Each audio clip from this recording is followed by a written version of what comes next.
All right, let's try this again now.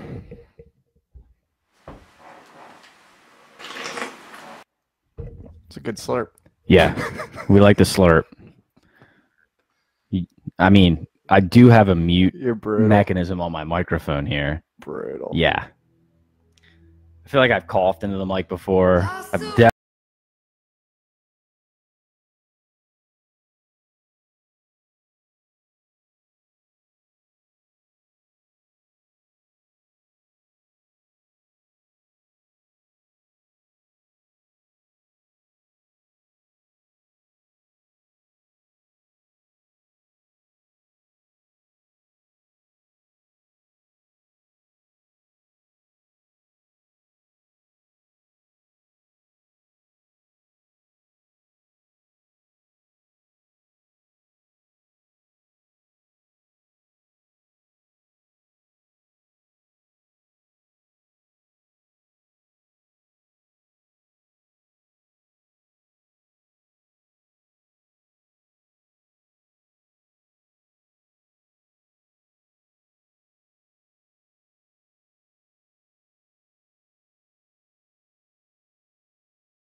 It's a German station. That's right. We're singing in German this morning. Nothing says Championship Saturday from the new Camelot Studios like German music. Like 99 Luftballons. All right, so you got to tell the story about why we're listening to this. All right. So first off, welcome back to the From the Hill podcast. Swags here with the Prof. Special guest in studio here with some video feed. We'll tell you about that in a minute. Bryan Phanthavong is here.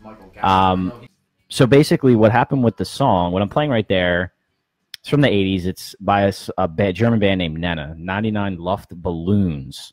So where I got that song from, on HBO, there's a new show out called The Watchmen that I've been watching that I'm really into because I really like the movie, right? Yeah, big superhero guy. You know me, big superhero guy. So I went back and I watched the movie again. And at one scene in the movie where one of the characters who's in the Watchmen series is speaking to another hero, this song comes on, but I noticed, I remember 99 Red Balloons, the English version, right? But this song comes on, but I hear it in German.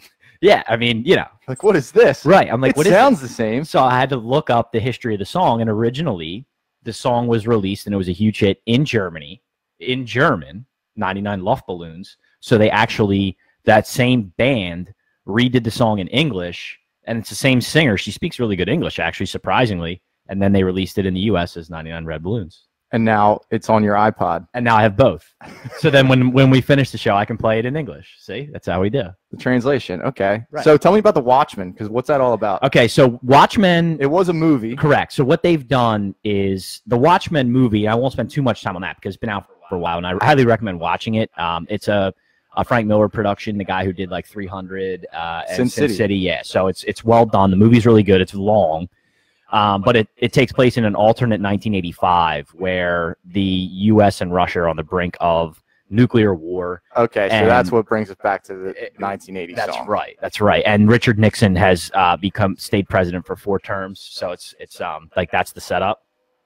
And what they've done with the show is now they've fast forwarded 39 years or I don't know, 35 years, whatever. My math's off, but to 2019. Into the present. And so some of the heroes from that era have aged, 35 years. And then there's new characters that they're bringing in. But it's very interesting. It's well done, like all HBO shows. So speaking of aging, maybe this leads us into our first topic that you might want to talk about. It does. It very well does. So speaking of aging 35 plus years, I think we're going to talk a little bit about The Irishman. We are. So hopefully you got through it from last week's pod. I did. Because it is a couple days worth of investment. You do have to put a number of hours in to complete The Irishman. Yes. So remember last week, Nick mentioned that he was going to watch The Irishman. I ended up watching it as well. It's typical Scorsese. It's very long, right? I mean, it's over 3.5 hours long. It's a very long movie. Of course, it's a gangster mobster movie in this typical Scorsese fashion. And what Nick is alluding to on the age here is what? Well, first of all, let me just address the first thing that you said about the mobster, gangster type of thing. And that was the first thing that I was worried about when I heard about this movie coming out on Netflix was, okay, this is going to be and I didn't know anything about it. I didn't know it had anything to do with the unions or anything like that. And hopefully we don't spoil anything for anybody. But I was expecting like the old school like gangster movie that they were doing in Goodfellas and Casino and things like that. And I thought that he was going to take that and bring that into try to pass off these 70-year-old men as these, you know, gangsters beating people up and going, you know, burying people and stuff like that. But it was completely different. So I was glad that it didn't go that route. That's true.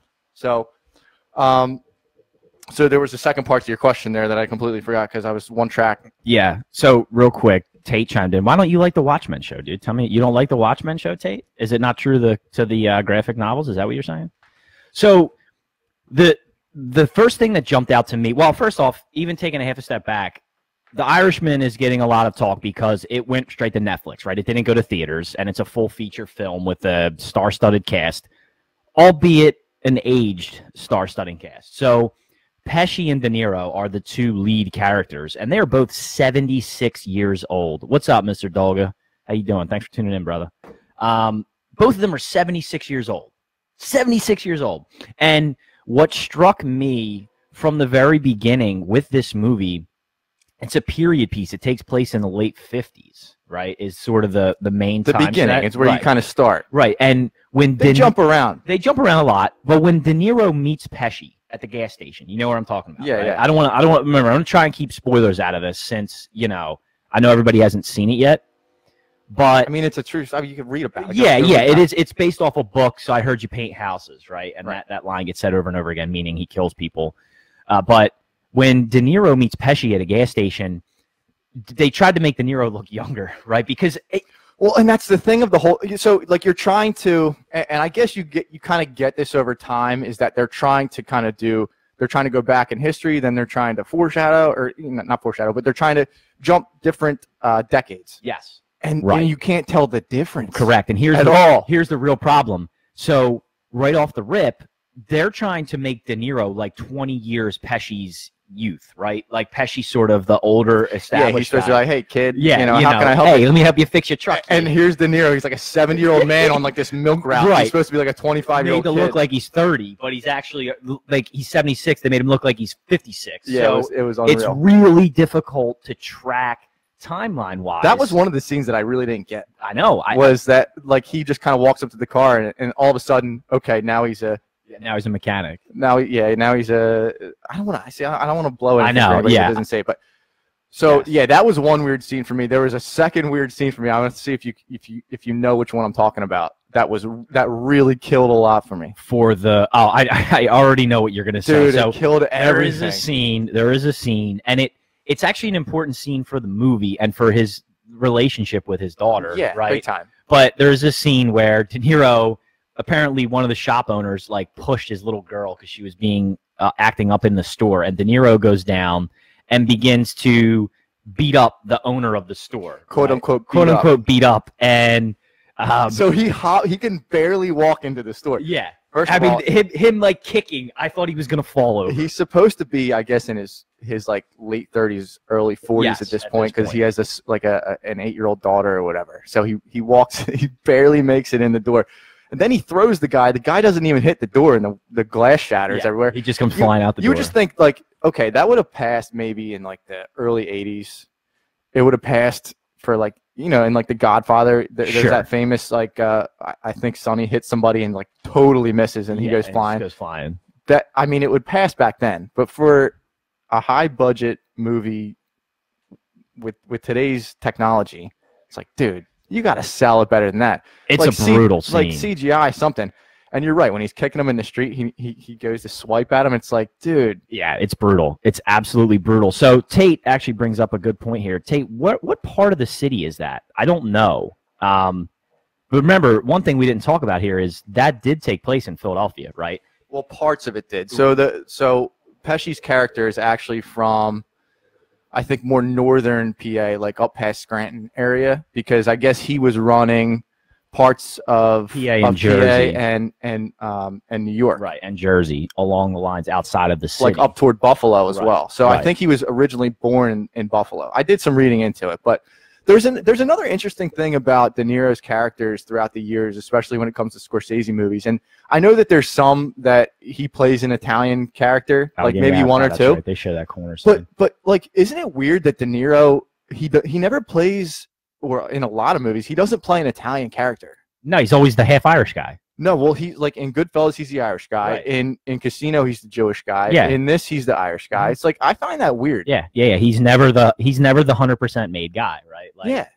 Well, like, why is that? Like, I don't get that. You would look at him, De Niro, like he's the quintessential Italian guy, right?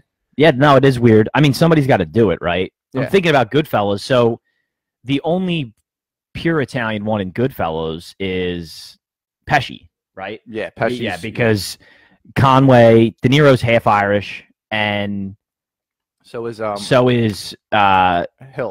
Yeah, Henry Hill is also half Irish, so they can't be made. Right. That's right. But I just found it to be a weird thing is that like he never plays the he guy, doesn't. which you would think. That's actually like, a good point. You think off the rip, like, okay, yeah, he's going to be the 100% Italian guy. He isn't. Now Pesci's character was so much different than normal Pesci characters. He's always like the loud, boisterous, obnoxious guy that everybody wants to kill. He's like always on the borderline of getting killed. Right. He's always the loose cannon. And in this one, he's like total opposite. I think he does a great job. Yes. I thought he was the best out of anybody. I mean, Al Pacino was actually really good too. Al Pacino does a great job. But overall, I think Pesci stole the show.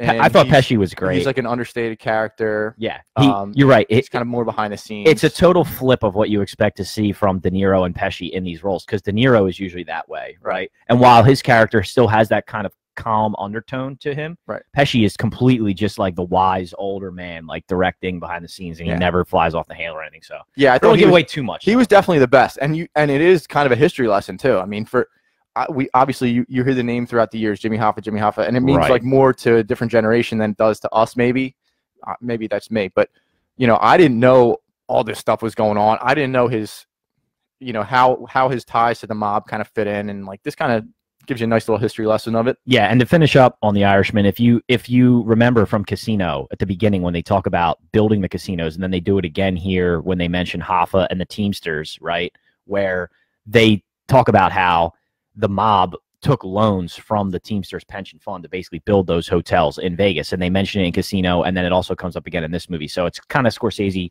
going full circle around, like how Vegas was built. It's one of those ones that's going to be a rewatch for me. Like at some point, I don't think I'm going to dive into it because it took me from Saturday night to like Tuesday to finish it. And actually, if you go on Twitter, there is a breakdown if you want to watch it in 4 different parts. They tell you when to start and when to stop. Okay. Like if you have like an hour at a time, if you want to do it. Can't sit down for 3.5 hours. Yeah, so they give you like chapters. So if you can find that on Twitter, it's actually pretty good, and I would recommend doing that way. So Tate says, you're right, that is a great scene. So if you haven't seen it yet, minor spoiler here, there's a scene towards the end of the movie where Pacino, who's playing Jimmy Hoffa, is speaking to Pesci, and Pesci's asking him why he just doesn't leave the game, right? Because things are getting dicey, and he basically says, "It's my union. It's my union." The same way he always does. Yeah. I mean, that's the only thing with Pacino. You're gonna get you're always just gonna get Pacino. Yeah, the over the top Pacino style. Over the years, I'd say in the last like 2 decades, he's been the same character. Yeah. Almost. So definitely check out The Irishman, though. And if despite Tate for some reason not liking the Watchmen series, I actually like the Watchmen series. It's only 8 episodes. There's 2 left in the season. I would check that out. Is it one of those slow ones that it's like, I just feel like it's slow and you need to know some things going into it? Well, it would help if the movie wasn't well received, right? No, the movie's critically acclaimed. Is it really? Yeah, the movie is like a cult classic. I started it and never finished it. The movie's great, dude. I actually really, really like the movie. I really like the movie. Maybe I'll have to go back. And you don't need to have watched the movie to understand much. They explain it, but sort of the older characters, it's important if you watch the movie, because about the 2nd or 3rd episode you figure out who the older characters are from the movie. So it helps. It definitely helps. All right, good on TV. Yeah. Let's get into some sports. So interesting follow-up podcast to last week's conversation, because we talked about how the Cowboys had gifted the Eagles a Thanksgiving Day loss, and all they had to do was take care of business against the Dolphins on Sunday. And we're back here again with the Cowboys having gifted a Thursday night loss, and we're going to talk about that. But first, we got to talk about the Eagles not taking care of business against the Dolphins, the lowly Dolphins. And this game, there's a lot that I wanted to talk about this game, but the Eagles end up losing 37-31 to the Dolphins in Miami. And at one point, they're up 28-14 in the third quarter. They're in complete control of the game. And then from there out, the Dolphins proceed to score on 5 straight possessions. And you knew the Eagles were just done. Fitzpatrick goes crazy, who seems to be a guy that the Eagles just keep in the league. Basically, like every time he gets to play the Eagles, he gets to play another year in the league because he ends up pulling some shit out of his ass. But give me your first thoughts on that game, Nick. My first thought is I don't know how, what's his name, Flores, the coach of the Dolphins, I don't know how he continues to have these guys motivated to play. It seems like they're more energized than ever to play. And now they're up to, what, 3-4 wins at this point? I think they were 2-9 at the time, so they have 3. So 3 wins? Yeah, so they're not in the cellar anymore. No, they're not. But their motivation to win, obviously this guy's doing a good job there with the talent that he has. 100%. Lack thereof. I think he's doing a good job. Now, Fitzpatrick is the one that's kind of bringing them along. Are they going to draft a quarterback? I mean, what are they going to do here? Well, yeah, I mean, long term, no one goes with Fitzpatrick, right? I mean, he's like literally the quintessential backup. But you have Rosen sitting there, and I know he hasn't been what they thought he was going to be, but are they still developing him? What's the move going forward? But it's weird how these guys are still really motivated to play for this guy. Yeah, and I think obviously Fitzpatrick's leadership has enough to do with that. I think it does too. What's odd to me about Fitzpatrick, and this happens everywhere he goes, so it just happened in Tampa Bay with Jameis, right? And then now it's happening in Miami. The Bucs are a bad team, and they have a quarterback who they need to figure out. Are they a bad team? Well, I mean, I think they're a bad team. They're a mediocre team. I think the Bucs are a mediocre team. They're up there in offense all year. I think it's been a defensive issue. Okay. Well, this and I'm sorry, I should have specified. I was more talking about last year, right? Because last year they were really bad. Fair. The Dolphins are a bad team, and they need to figure out their quarterback situation. But they're playing Fitzpatrick, who clearly is going to give you the best chance to win right now. But they don't really want to win right now. They want to know if they have a quarterback for the future, and quite frankly, get better draft picks. So the whole Fitzpatrick dichotomy, like he ends up winning a couple extra games every year for a team that probably doesn't want to win and shouldn't be playing him at quarterback anyway. So it's just weird. It's weird how that happens. Well, I think we see this every year where you come down the stretch and you look at, the Eagles have been talking all month about, okay, we're getting into the easier part of our schedule, right? Well, what was supposed to be. There's a certain thing in these teams where that you think are pushovers where they really don't have anything to play for, but at the same time they don't have anything to lose. So right. That's what you're seeing. That's what you saw with the Bengals. I think there was a couple instances of it last week. No, you're right, Tate. He's never a QB to sleep on. And here's the thing too, this is what you have to remember about, to like what Nick said, and the coach is doing a good job motivating these teams who really on the outset don't have anything to play for. But dude, these are NFL teams, right? Like these are all professional football players, and no one's just going to roll over for you in this league. And it shows you how you have to be prepared every week. Because if you're not, Fitzpatrick's going to come out and throw up 400 yards on you, and you're going to lose. I think it's a testament to the Dolphins, but I also think it is a real just red flag at how bad this Eagles secondary is. When I had this conversation last night with a bunch of guys about Fitzpatrick and throwing those 50-50 balls in the air, and that's what he does, right? Like he just puts air under the ball and puts them in the air. Honestly, I feel like with him against the Eagles, it was more like a 99-1 ball than it was 50-50. Like there was a 99% chance of success, either catch or PI. I think the Eagles have the worst secondary in the league. I can't name a team with a worse secondary than the Eagles. Yeah, and while I don't disagree with you on that, and it's definitely an issue, especially when you're going to go up against more high-powered offenses, you have to look at the offense as well. I mean, they were just stagnant for... But they were, and I want to talk about the offense too, but if you look at that game, bro, we're up 28-14 in the third quarter on the Dolphins. Like the offense had put up 28 and had a commanding lead. And then the they always seem to put it on cruise control. Steamroll. Don't they just put it on cruise control all the time? I don't know. I'll tell you what. Carson Wentz. This is, as you guys know, I'm very protective of Carson, and I defend him versus a lot of the haters. I'm sure Ronnie will get on here and tell us how we need to go get Nick Foles back. By the way, Gardner Minshew starting again in Jacksonville, so that didn't work out. But I for the life of me can't understand how Carson Wentz can't make 3-yard dump-off throws. We talked about it last week, and he sailed 2 more this week. Those are throws that you cannot miss. They have got to be made because what I'm seeing with this offense, literally on repeat, every single series, First down, incomplete pass. Second down, run for 2 yards. And now it's 3rd and 8 every time. You get predictable. Every single series.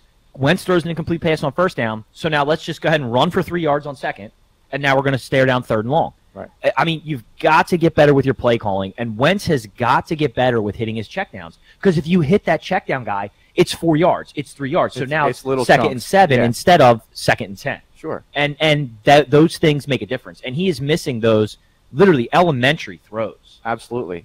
On the positive side of things, it looks like now so is Dak Prescott. And so their offense looks incredibly disjointed. I mean, I think the only bright spot, and I don't even know what his numbers were, but it seemed like the only guy catching the ball the other night was Michael Gallup, and I know he had a drop or two himself. But they just look so out of rhythm, and they keep giving us gifts, and we got another one. Tate asked, why doesn't Dougie P suit up? I don't know. Dougie P put a couple LBs on since his playing days. Yeah. I mean, he probably does still have a great arm. Dougie P hasn't gone I'll tell you what Dougie P's got, though. He's got a nice set of spinach on him, man. What a set of hair on that guy. Some lettuce. He's got some lettuce up there. But you're right, Nick. And speaking of, so it's funny. We talked about how bad the Bears were last week, or mediocre the Bears are. And then Thursday night, the Bears beat up on the Cowboys, and the Cowboys do not look good right now. They look just as bad as the Eagles, just disjointed. Their offense looks horrible, right? I mean, to Nick's point, receivers can't catch the ball. They're completely out of whack. Trubisky just ran all over them and dink and dunked all over that defense. And now the Cowboys, again, put the Eagles in a situation where they're playing a bad team this week at home, the Giants, and we have a chance to tie up the division again because the Cowboys lost on Thursday. Yeah, so it's really it's going to come down to the Cowboys-Eagles game. Whoever wants to win that game is probably going to take down this division. But the way that it's shaken out here in the NFC in general, like things are continuing to just get shaken up. I mean, there's no clear-cut wild card favorite except from the West. It's going to be a scramble to get that last team in. Correct. The Bears are looking like an inspired team. They're now. Somehow in play. So George said, I think they really let Trubisky open up and say, hey, just like make some plays here. So George says the Eagles are 18th in pass yards against. That could be true, but I still think that when it comes down we're talking about secondary specifically, like on secondary and coverage, I think they're the worst. I mean, there's some bad secondaries in the league where you just know if a ball's like a jump ball in the air, you're going to get a PI or a catch. I feel like the Eagles are almost 100%. Just open field tackling. Well, everything. I mean, their secondary is just awful. And the stats maybe don't lie. And remember, the Eagles haven't played that many prolific passing teams necessarily. And I mean, to give up that many passing yards to the Dolphins. So do a comparison here, George. You can tell me that the Eagles are 18th in pass yards against. Tell me what the Dolphins are offensive-wise going into last week, pass yards for. I mean, they have to be in the bottom third, maybe bottom sixth of the league in passing yards for, and they just give up a ton to them. Fitzpatrick's sneaky, man. Yeah, Fitzmagic. And now Washington's playing inspired football, and their line shrunk from 14.5 to 12.5. You said the Redskins? Yeah. Oh, my God. So, Tate just brought, what if we have a four-way tie in the NFC? So you're saying there's a chance. We can't have a four-way tie, Tate, because we all have to play each other now. Remember, the Eagles still have to play the Giants twice here, twice in 3 weeks. The Eagles play the Cowboys and the Redskins it's impossible. So, guys, it's going to get knocked away. But, again, the Eagles have got to take care of business now against the Giants at home. Eli's playing this week. Is that scary to you or what? No, it's not. It's not? I saw a funny Dude, meme it's kind of scary to me. Eli, and it was like Eli in his locker room, and it's a Batman suit, right? Like he's staring at a Batman suit. I don't know, dude. It's kind of scary to me. All right, so I had this conversation last night again. Somebody asked me, they said that, like, what team do you like? And like, oh, I really love the Giants this week. And I said, what makes you love the Giants? Well, I don't think the Eagles can win by 10. The line's at 9.5 right now. And my response was, that's really an Eagles line to me, because if I was handicapping this game, I put it about 7.5. The fact that it's all the way up at 9.5 tells you that Vegas does think they can win by 10. Let me see where it's at now. But the only thing is, it's that. What's up, Smitty?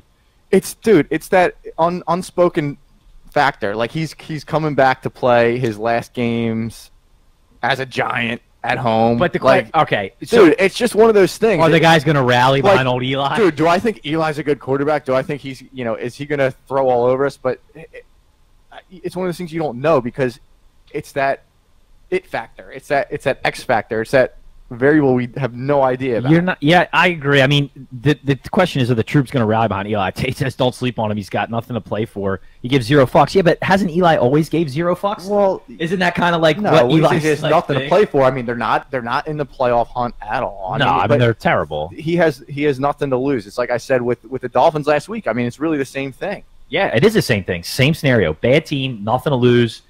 Technically, the backup quarterback. So based on no statistical information whatsoever, it's just scares me. I mean, the Eagles have got to take care of business. That's the bottom line. They've got to get to Eli, and the secondary has got to not give up 40-yard chunks. Every time the ball goes in the air. And is Howard going to be back or what? I don't know, because that's going to be important as well.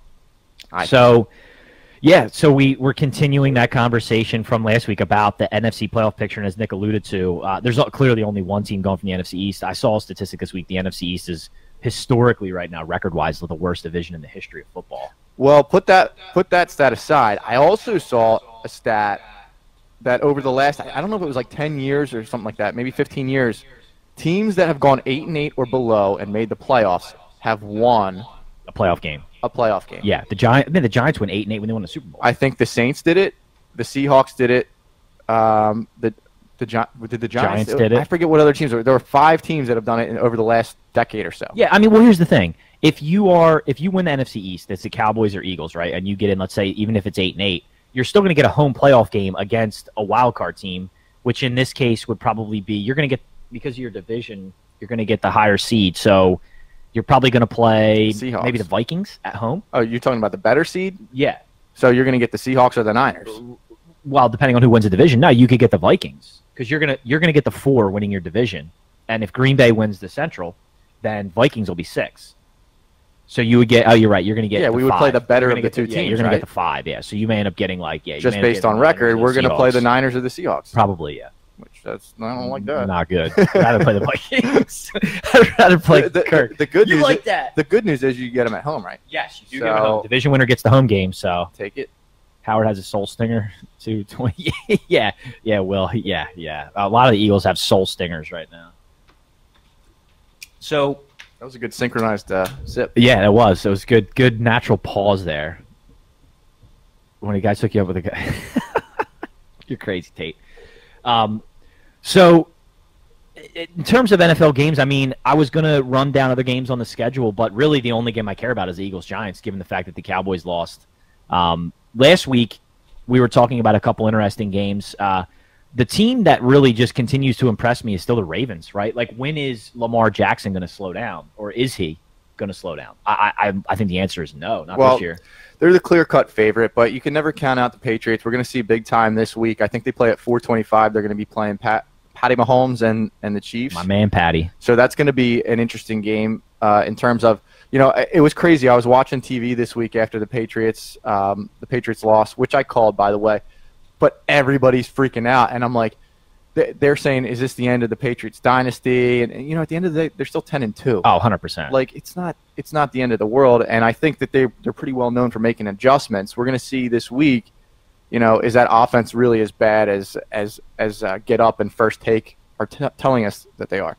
So that's one of the games to watch this week. What do you like better, Get Up or First Take? I really don't even obviously, I'm working. It's kind of on in the background at that time if I'm working from home. And it's really obnoxious. They blow everything out of proportion. Get Up in the morning is all over the place. I can't deal with Get Up, man. Greeny is too Magoo for me, at all times. That's my good friend Mike Missinelli. But then at the same time, Stephen A. Smith is just exhausting. I love Stephen A. Dude. Exhausting. I love Stephen A. I don't deal with either of them. If I'm gonna watch national, you know me, I'm gonna go Golick and Wingo now, the old Mike and Mike, or I'm going Levitard. I love the Levitard show. I think. Yeah, well, so that's a different time slot. Yeah, it's later. So moving away from NFL real quick, we got some college football going on today. We've got conference championship games today. We had one last night, and it's interesting because Nick and I, before we came on to the live stream here, we're looking at the college football standings. And, of course, next week we'll do our big final college football standing show after the games are played today, and then they'll have the Final Four for the playoffs, and we'll break down what if we did 8, what if we did 12. It's always a great show. You guys love that. So that'll be fun. But right now, looking at the standings, the key game today, there's only one key game because last night the Pac-12 played their championship game, by the way, which was horrendous because Oregon wins. crushed Utah. So now Utah, the Pac-12 is not sending anybody, right? Because they both have 2 losses. Again. And when you look at the teams that are underneath, Georgia sits at the 4 line. Utah was 5. They're going to drop. So you've got Oklahoma and Baylor today playing for the Big 12 championship, and the winner of that game looks poised to possibly hop into the 4 slot if LSU takes care of business against Georgia, which is the SEC championship game. If Clemson, here's an interesting question we talked about last week. Let's talk about it again. Clemson plays Virginia for the ACC Turd championship. What if they somehow lose that game? They have to fall out, right? Yeah, absolutely. Yeah, if they don't go undefeated, if they lose that game, they have got to fall out. I will bet you my car that they don't lose. I would bet you my Raptor that they don't know Yeah, right? 100%. Yeah. Oh, absolutely. I bet you both of them. Especially I'll put the M and the Raptor Especially up. after Dabo went up and complained about how how disrespected they are. No chance that they lose that game today. Are they the best team in the country, do you think? It's hard to say, right? Because they haven't been challenged. I mean, if you look at differential and you look at Trevor Lawrence as one of the top quarterbacks and their front 4, like, I mean, if you look at them top to bottom, you want to say yes, but they haven't played anybody. They're going to play their entire schedule without playing a top 25 team.